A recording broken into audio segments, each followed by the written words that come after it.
Hello and welcome back to the Deep Dive. Today we are doing something a little bit different. We're slowing things down. A lot down, actually. Yeah, we're zooming way in. Usually, we're talking about these massive trends or tech revolutions or really complex philosophy. But Today we're going back to basics. the absolute foundation, the bedrock of our lives, we are talking about the daily routine. It sounds so simple, doesn't it? The daily routine. You wake up, you eat, you work, you sleep.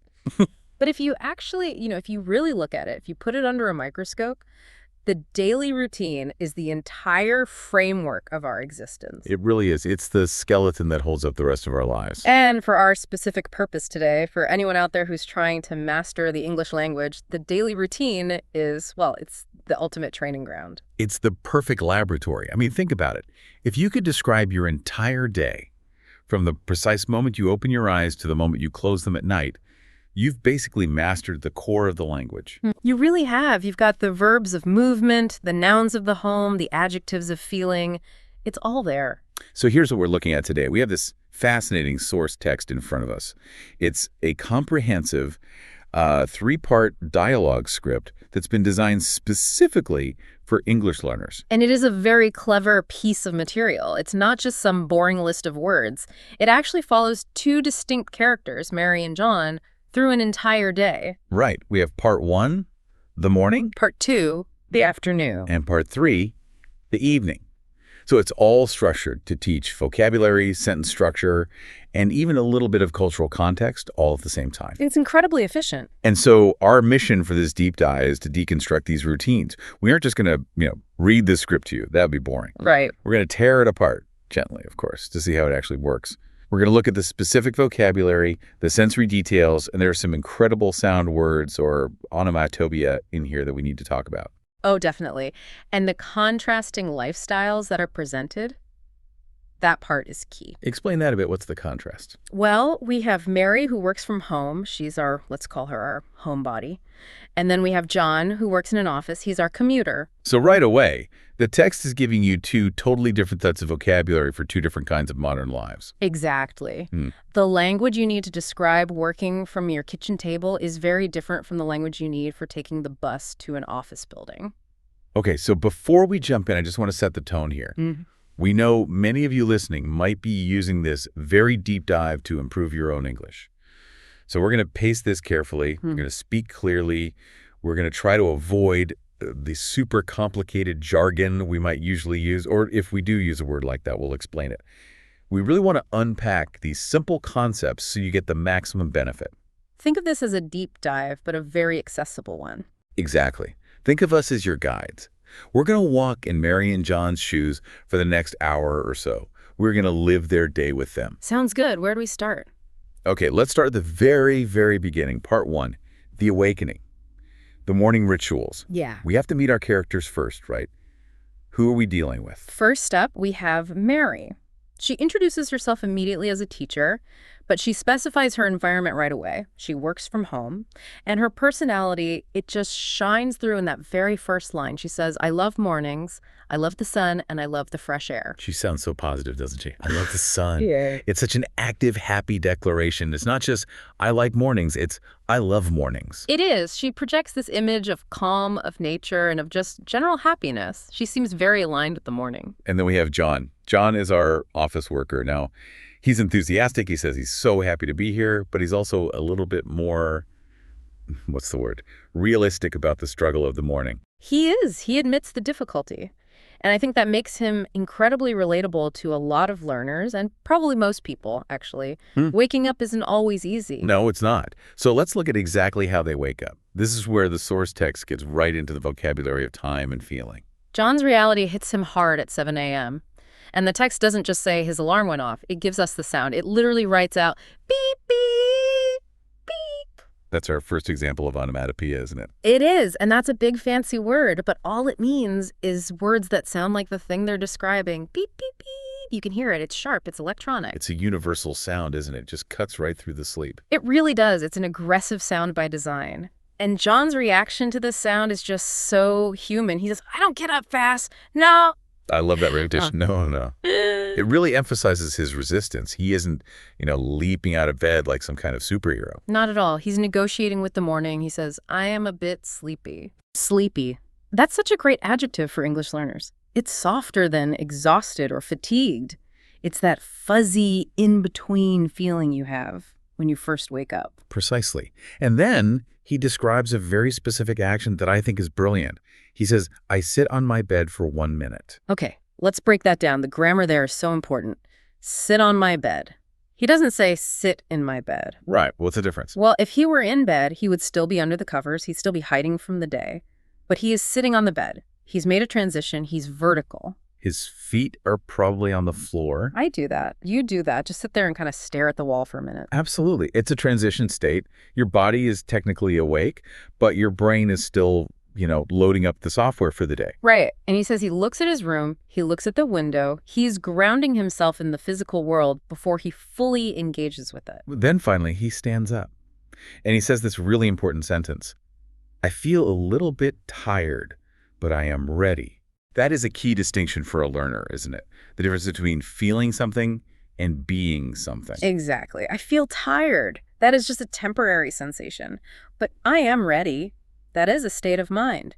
It teaches you that you can feel one way physically, but still be prepared to act. It's a very mature way to start the day. So that's John's struggle and eventual acceptance.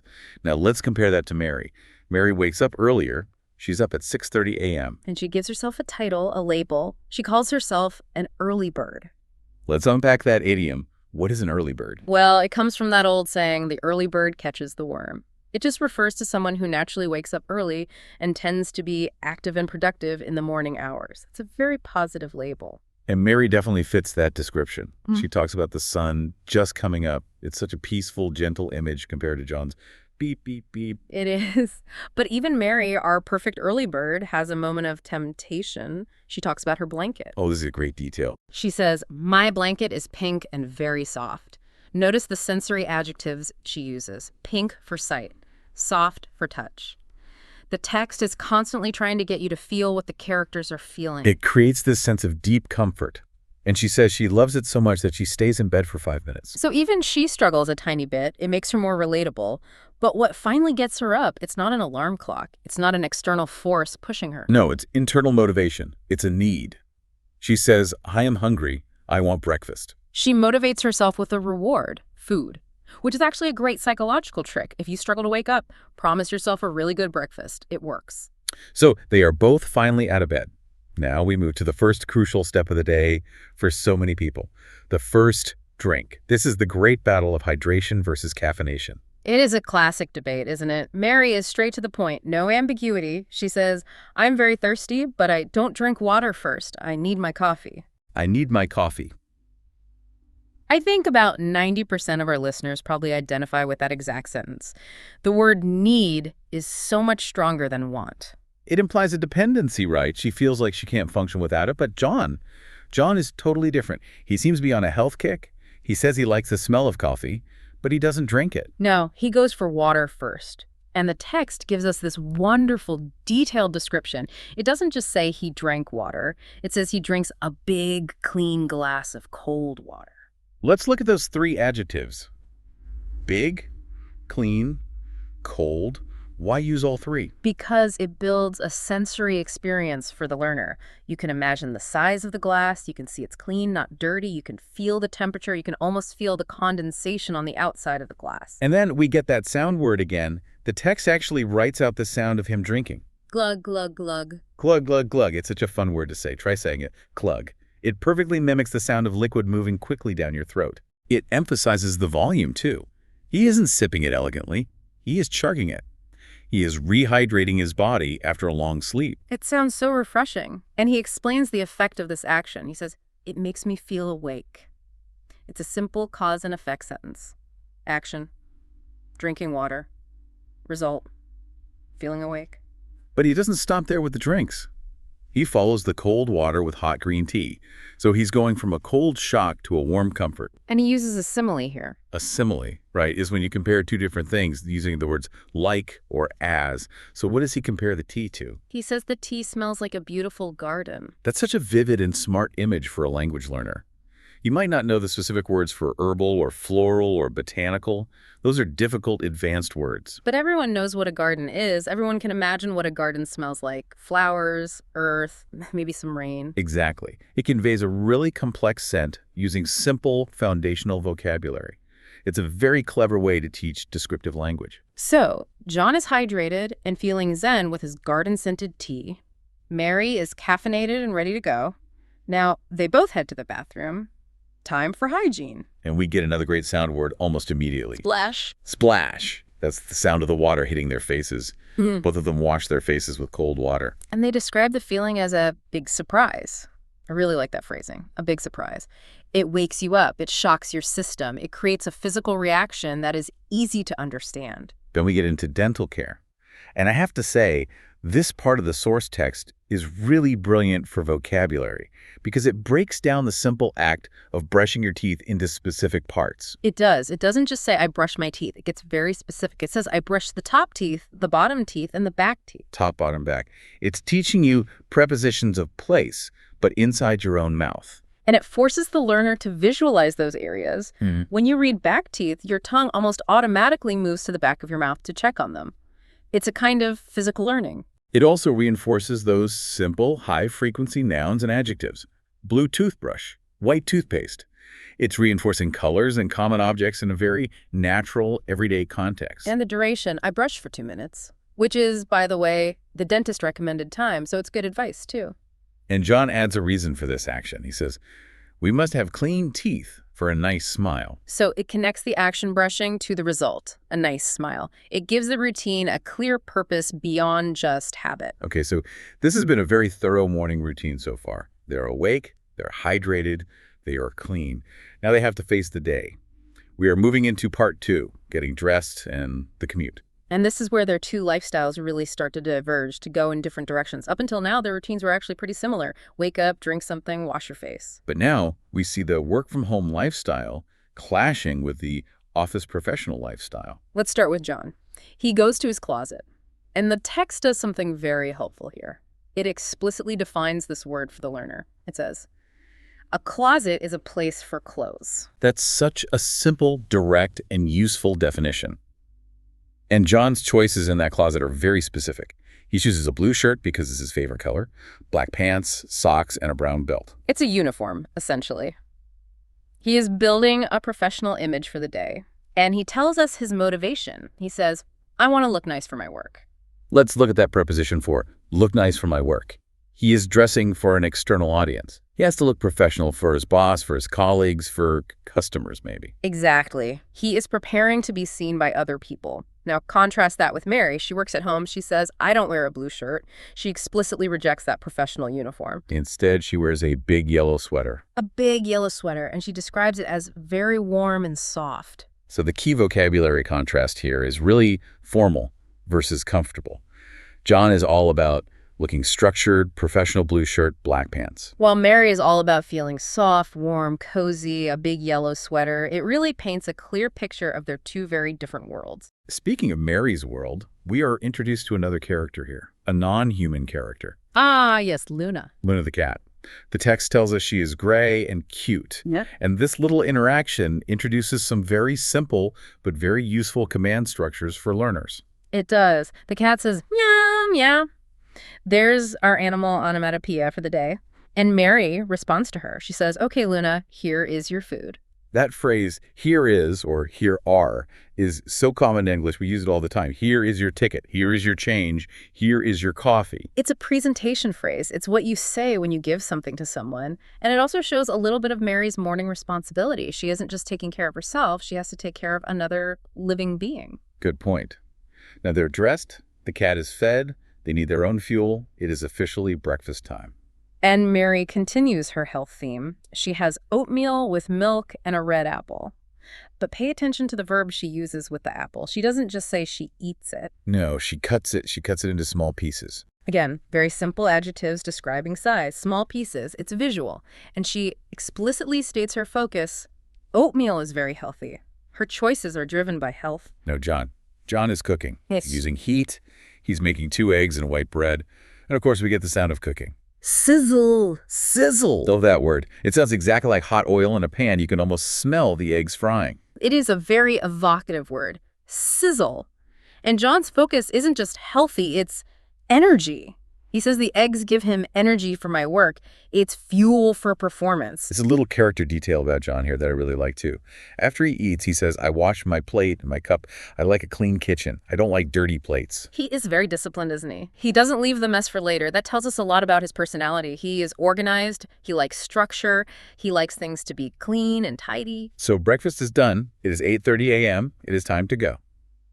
Which brings us to the commute. John leaves his house, he walks to the bus stop. But this next part, this is where the text gets really meta. It starts talking about learning English within a story that's designed to help you learn English. Yes, this is my favorite part for our listeners. This is such a great tip. John gets on the bus, but he doesn't just stare out the window or scroll on his phone. He uses his bus ride to listen to English stories on his headphones. And he says, I listen and I repeat the words in my head. Let's just stop and focus on that for a second. Repeat the words in my head. That is a huge tip. That is the definition of active listening. It is. It's a technique called shadowing, or at least a mental version of shadowing. He isn't just letting the sound wash over him like background music. He is actively processing it. He is repeating it. He's building those neural pathways. He's turning the dead time of his commute into active, productive learning time. Exactly. If you're on a bus or a train for 30 minutes every day, that's 30 minutes of potential study time. John is showing us that you don't need a formal classroom to learn English. You just need headphones and a routine. Meanwhile, Mary's commute is, well, it's significantly shorter. It is basically non-existent. The text says she walks to her black chair in her house and turns on her computer. And we get a sound for that, too. Excellent. Short, sharp, mechanical, the sound of the workday beginning. The computer is on. And just like that, at 9:00 a.m., both of them start their work. One is in a busy, noisy office, and the other is in a quiet, solitary house. Which brings us to part 3, the afternoon grind. The work, the lunch, and that inevitable afternoon fatigue that hits everyone. Let's look at the work environment first. John describes his actions with, you guessed it, sound. He is typing. And the text says, tap, tap, tap. That repetition, tap, tap, tap. It mimics the rhythm of someone typing on a keyboard. It sounds busy. It sounds continuous. He also talks to his boss. He looks at papers. It's a very active, interactive environment. Mary is also doing computer work and emails. It's similar work typing, but the environment is totally different. She is alone. It's solitary. But soon enough, biology kicks in for both of them. The hunger signals. Around noon, the text says the stomach goes grumble, grumble. Grumble, grumble. That is exactly what a hungry stomach sounds like, isn't it? It's that low, vibrating sound from your belly. And that sound leads us to lunch culture. This is a big area for learners because it can be very different from country to country. John goes out for lunch. He defines a cafe for us, a small place for food and coffee. He physically leaves the office environment. He goes to a new place, and he eats a chicken sandwich and a salad with tomatoes and cucumbers. He focuses on the texture of the food. Crunch, crunch. The salad is crunchy. That word crunch immediately implies freshness. It implies that the vegetables are crisp and not soft or old. And the social aspect is huge for John here. He talks about movies and he laughs with his coworkers. This lunch break is a break from the tap, tap, tap of the morning. It's a social release. Mary, on the other hand, stays home. She makes vegetable soup with carrots, peas, and potatoes, and she explains her choice. She says it is warm and healthy. So again, we have this powerful contrast. John's lunch is about energy and social interactions, sandwiches, salads, laughing with other people. Mary's lunch is about comfort and health-warm soup, eaten alone in her quiet home. But then, the inevitable happens. The afternoon slump hits, that post-lunch dip in energy. We all know this feeling so well. Oh, it happens to the best of us. After eating, Mary says the room is warm, her belly is full, and she wants a nap. And she defines the word nap for the learner. She says a nap is a very short sleep. Which is a perfect, simple definition. A short sleep in the middle of the day. Yeah. But John is in the office. He can't take a nap. He says his boss would be very surprised. That is such a funny and polite way to put it, surprised. I think the reality is his boss would be angry or annoyed. But John is a diplomat. Surprised is a very gentle word choice. So what's John's solution? He can't sleep, so he walks to the office kitchen for hot tea. He uses movement walking and a stimulant tea to wake up his brain. And this section is really great at highlighting how the source material teaches you to describe physical sensations. Yeah. We have sleepy, full belly, Yeah. the shock of hot tea. It is teaching you the basic adjectives to describe your state of being. Exactly. I am sleepy. I am full. I am awake. These are absolute fundamental building blocks of conversation. You will use these words every single day. Okay, so they both managed to push through the afternoon. They finish their emails, they look at their papers, and finally it is 5:00 p.m. The workday is officially done. We are transitioning to part 4, after 5:00 p.m. personal time. The transition here is very physical. Both of them mention the need to move the body after sitting all day long. They've been sitting for 8 hours, more or less. They need to move. But their methods of moving are, again, very different. Mary chooses nature. She goes to the park. And the vocabulary here shifts dramatically. We leave the world of computers, papers, and bosses, and we enter the world of nature. She sees green grass, tall trees, flowers. She's observing the world around her. She sees old people and young people. She sees children with red balls. She sees dogs, big brown dogs and small white dogs. Notice the deliberate use of opposites there. Old versus young, big versus small, brown versus white. The description of the park is actually a hidden lesson in comparative adjectives. It teaches you how to look at the world and categorize what you see. And the feeling she describes after her walk is relaxed. That is her goal. Decompression. She wants to slow down her mind and body. John, however, seeks intensity. He doesn't go to the park to relax. He goes to the gym, and he defines it for us. A gym is a place for exercise. He gets on the treadmill, and we hear his heart. The text says, thump, thump, thump. That is the deep, strong sound of a beating heart during exercise. Thump, thump, thump. It implies effort. It implies hard work and power. He says he sweats a lot, but, and this is the key phrase, it feels good. He feels like a superhero. That is such a great noun to throw in there, superhero. It perfectly captures that endorphin rush you get from a hard workout. He feels strong. He feels powerful. He's accomplished something. So Mary is feeling relaxed in nature. John is feeling pumped up and heroic at the gym. Then Mary has one more chore before she can fully relax for the evening.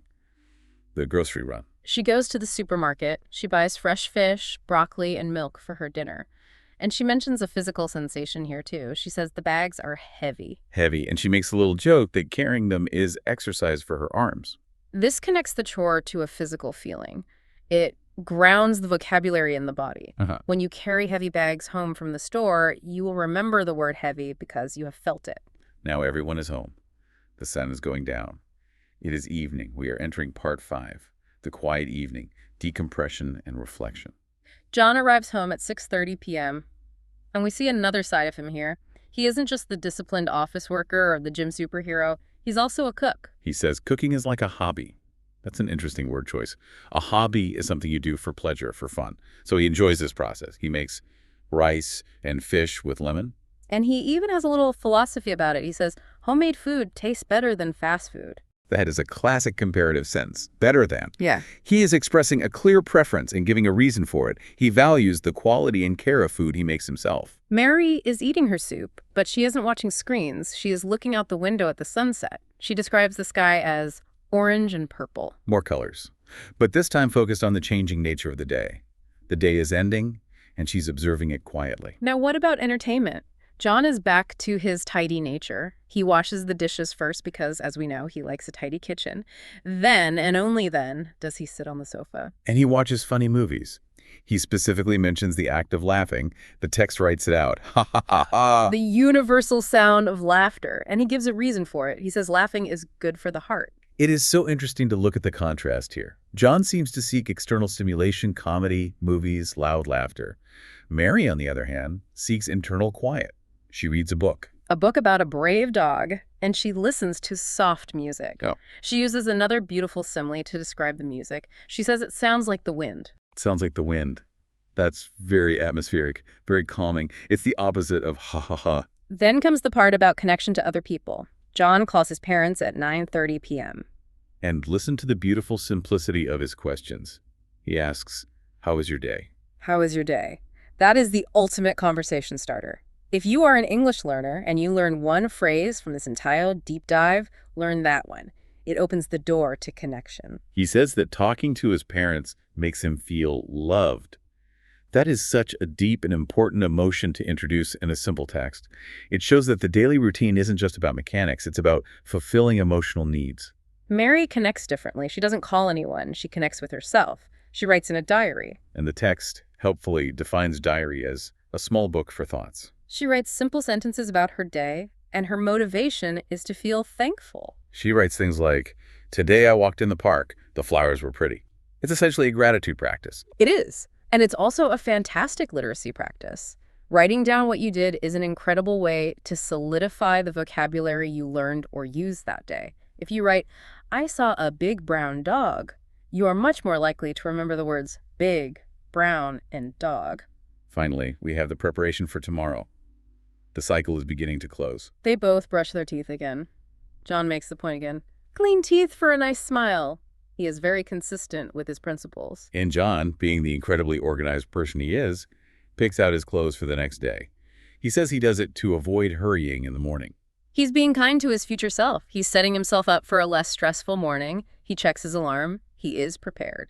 Mary puts on her pink pajamas. And we move to the final section, part 6. Sleep hygiene, the official end of the day.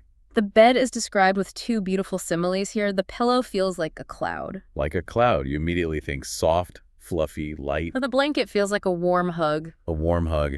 That imagery is so comforting, isn't it? It makes you feel safe. It makes you want to go to sleep right now. And they have a specific technique for sleep. It isn't just about closing your eyes. It involves the whole room. They turn off the lamp. They make it a dark room. They do breathing exercises. Simple, meditative, in and out. John gives us one final philosophical thought before he goes to sleep. He compares sleep to charging a battery. That is the perfect analogy for the modern world, right? We are all so obsessed with charging our phones every night. We need to remember to charge ourselves. And he connects it right back to the purpose of the whole routine. Why do we sleep? To have energy for another routine of working, playing, and most importantly for our listeners, learning English. It's a virtuous cycle. You rest well so you can learn well the next day. Precisely. So, wow. We have walked through an entire day from 6:30 a.m. to bedtime with Mary and John. We've seen the morning struggle, the coffee, the commute, the work, the gym, and the sleep. What does this all mean? Let's try to summarize what we found in this daily routine blueprint. Well, I think the first big takeaway is the power of repetition. Did you notice how some things happen more than once? The brushing of teeth happens twice.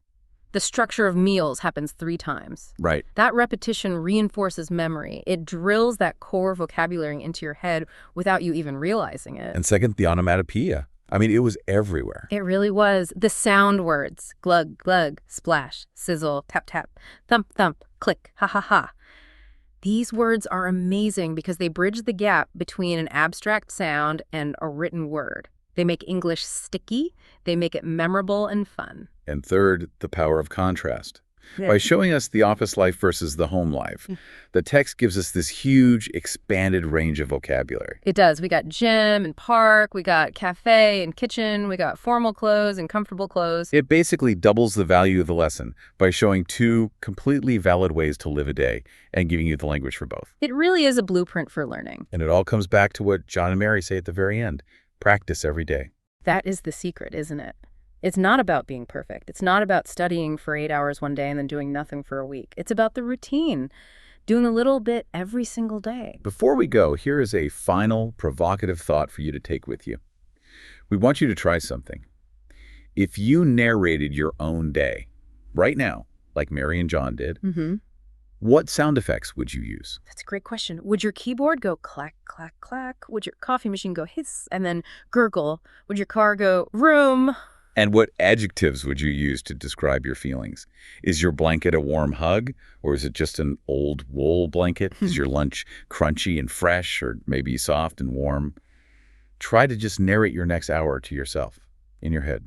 See what happens. It completely changes the way you see the world, I think. It turns your own life into your personal language lesson. Thank you so much for joining us on this deep dive into the daily routine. We hope you feel ready to go out there and charge your own battery. Sweet dreams, everyone. Goodbye.